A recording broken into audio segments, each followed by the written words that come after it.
For the past 1 month now, I have been talking about insecurity in Nigeria and also exposing those who are allegedly behind the insecurity happening in Nigeria. But this time around, we are going to be looking into those people who are into government because of their selfish gain. These people are the ones who once told us that they are not Nigerians, that they don't belong to Nigeria, that they have right to say they are not Nigerians. But today, who are they? I've never been a Nigerian. Nations are not created by force of fiat. They're created by the people. The people's acceptance to be British. You saw Scotland trying to vote yes or no. Today, no Scottish man can say, I'm not a Briton, because majority of Scottish people have accepted to remain in the British Union under the British flag. Nothing like that had happened in Nigeria. We have demanded for us to be together. No law lugard is needed to bring all of us together.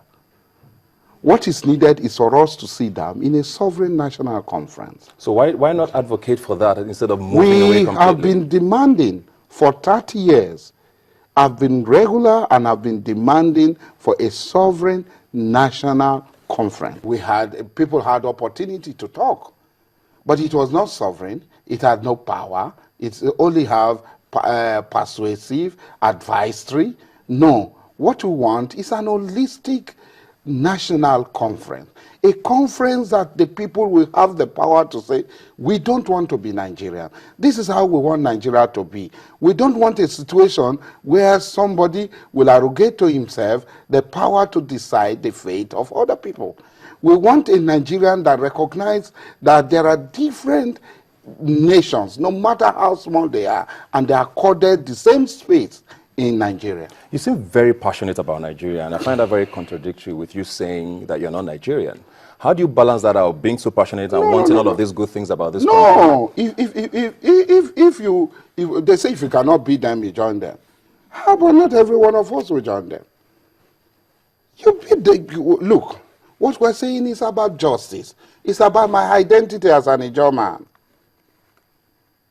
A lot of Nigerians talk nonsense on television.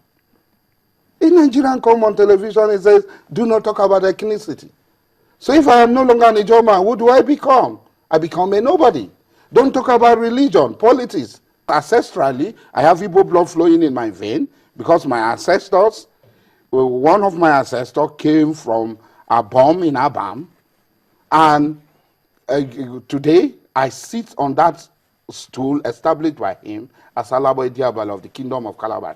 Now, when you talk about democracy, it gives you a lot of choices. It is you to decide. Nobody is going to quarantine your decision. Nobody is going to give you, to tell you that, look, there is a no-go area for your decision making. Asari Dokubo is one man who had time in the past pushed so many Nigerians into, secession fight, into believing that Nigeria will not work again. Well, I think he was right. But what happened as time goes on? You see, if you want to enter into a protest or into a fight with government with somebody that has this stomach infrastructure, someone that lost money so much, you must be in danger because the person will betray you. The person will follow your back and collect money and keep his mouth shut.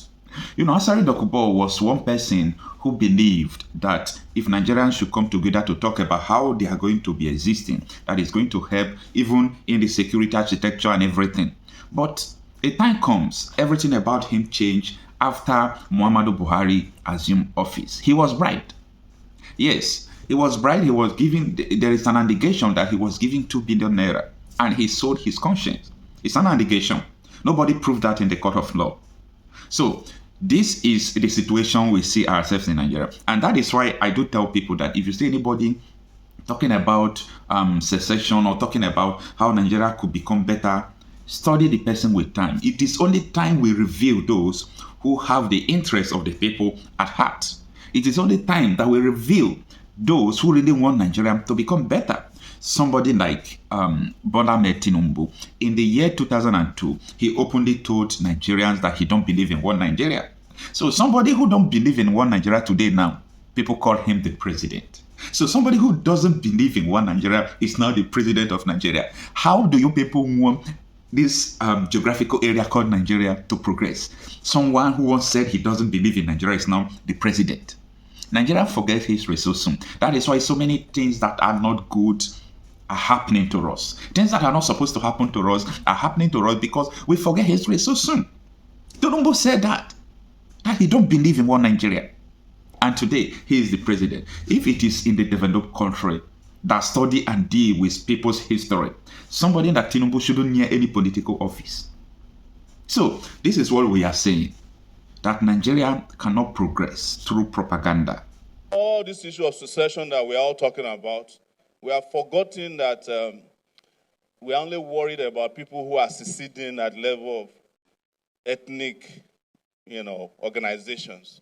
We have forgotten that Nigerians, in their majority, have mentally seceded from this country. Yes, majority of you are no longer in this country. You are just trapped in Nigeria. That's why you are still here.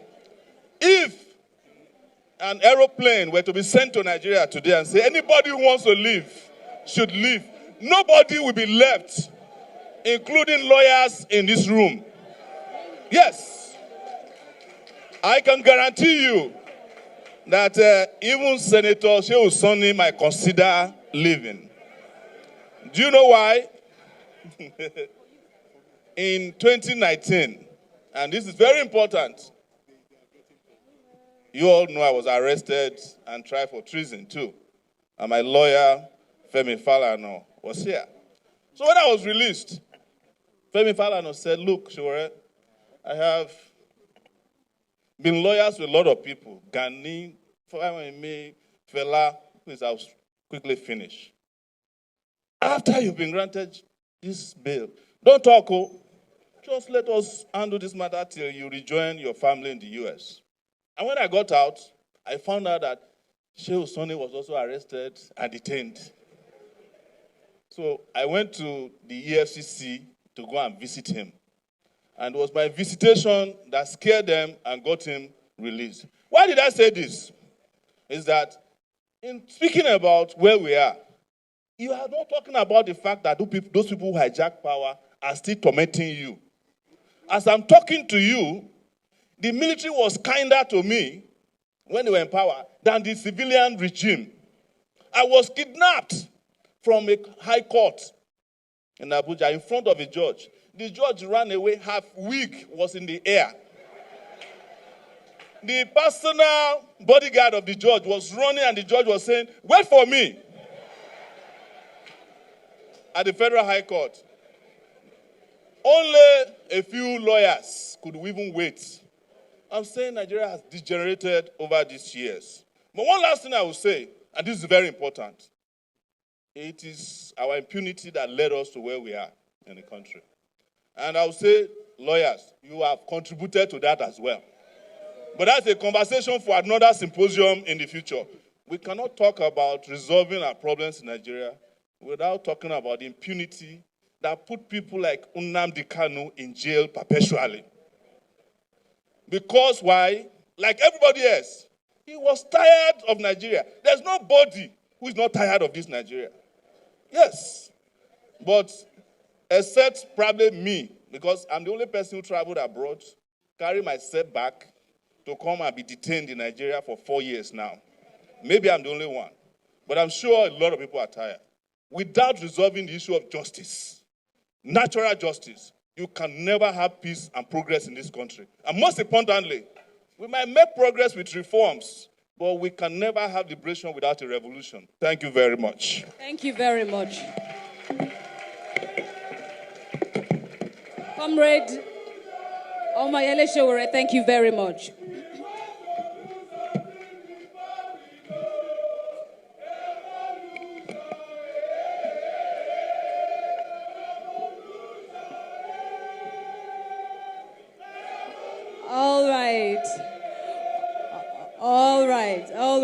All right. Thank you very much.